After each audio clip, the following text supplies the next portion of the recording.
Here is the latest from Oil City News on K2 Radio.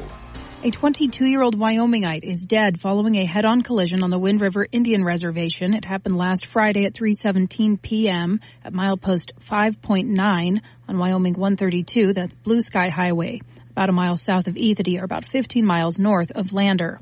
A crash summary from Highway Patrol says a Pontiac was headed south when the driver attempted to pass another southbound vehicle and collided head-on with an oncoming Dodge. The Dodge attempted to steer towards the southbound lane to avoid a collision. The Pontiac steered back toward the southbound lane and impacted the Dodge head-on. The crash left unbuckled passenger Precious Gould dead and both drivers and another passenger injured. The summary lists driver inattention as a possible contributing factor.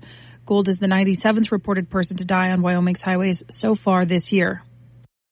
The Natrona County School District has secured Casper-based firm GSG Architecture for the design of a support building at the Kelly Walsh High School Activities Complex.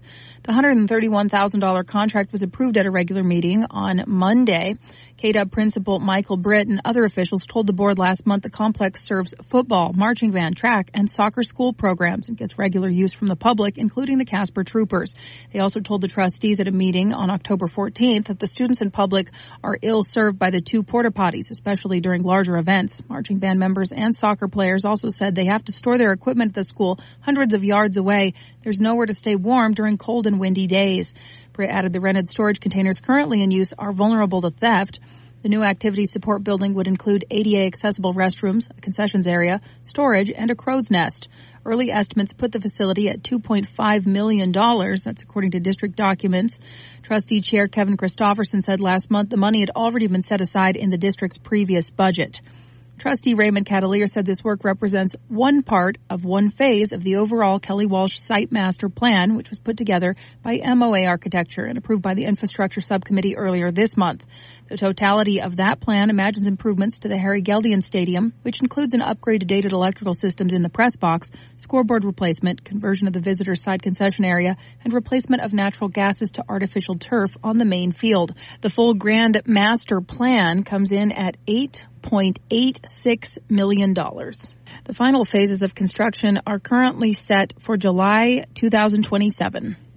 Colorado man Joseph Aida was recently sentenced to 7 days in jail for walking off a designated trail or boardwalk in a thermal area within Yellowstone National Park. 62-year-old Aida allegedly entered the protected area of Canary Spring and Mammoth Hot Springs in the north area of the park with co-defendant Celia Aida and two minor children.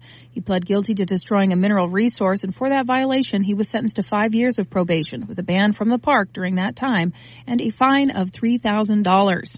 Aida will also pay $60 in mandatory court costs and fees in the case.